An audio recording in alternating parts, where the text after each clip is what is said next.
প্রিয় দেশবাসী, আমার ভাইরা, আগামী 12ই ফেব্রুয়ারি জাতীয় নির্বাচন। 17 বছর পর আমাদের ভোট দেওয়ার সুযোগ এসেছে। তাই আপনি ভোট দেন, দেখে শুনে বুঝে ভোট দেন।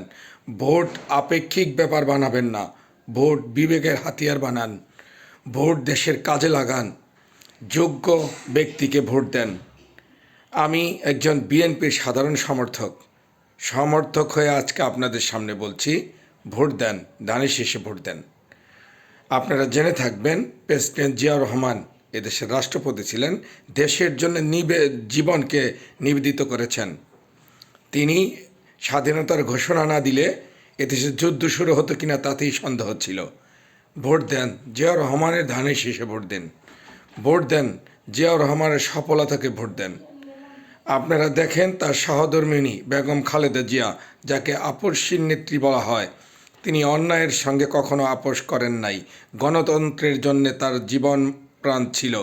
ভোট দেন, বেগম খালেদা জিয়ার পক্ষে ভোট দেন। আপনারা ভোট দেন, তারেক রহমানের ধানের শীষে ভোট দেন। আপনি দেখেন, তারেক রহমানের চেহারার মধ্যে দুইটি রূপ দেখতে পাবেন। এক, জিয়াউর রহমানের আদর্শ নৈতিকতা। দুই, বেগম খালেদা জিয়ার আপসহীন ভাব। আপনারা তারেক রহমানকে একবার সুযোগ দেন, ধানের শীষে ভোট দেন। আপনি বিএনপির কারো উপরে ক্ষুব্ধ হতে পারেন। কেউ বলতে পারেন চাঁদাবাজি করে। চাঁদাবাজি আপনার কাজ।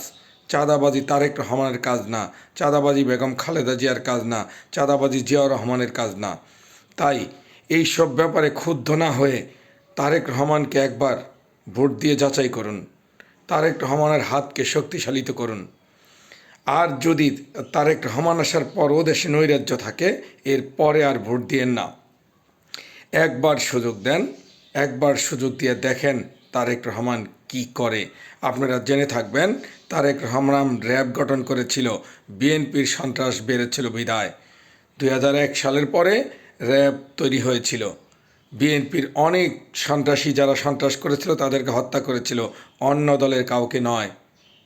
সেই তারেক রহমানের হাতকে শক্তিশালিত করুন। ক্ষোভ, রাগ, কষ্ট বিসর্জন দিয়ে বিএনপিকে ভোট দেন, ধানের শীষে ভোট দেন, ধানের শীষে ভোট দেন।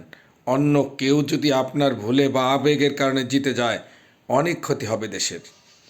তাই অনুরোধ করছি, ধানের শীষে ভোট দেন।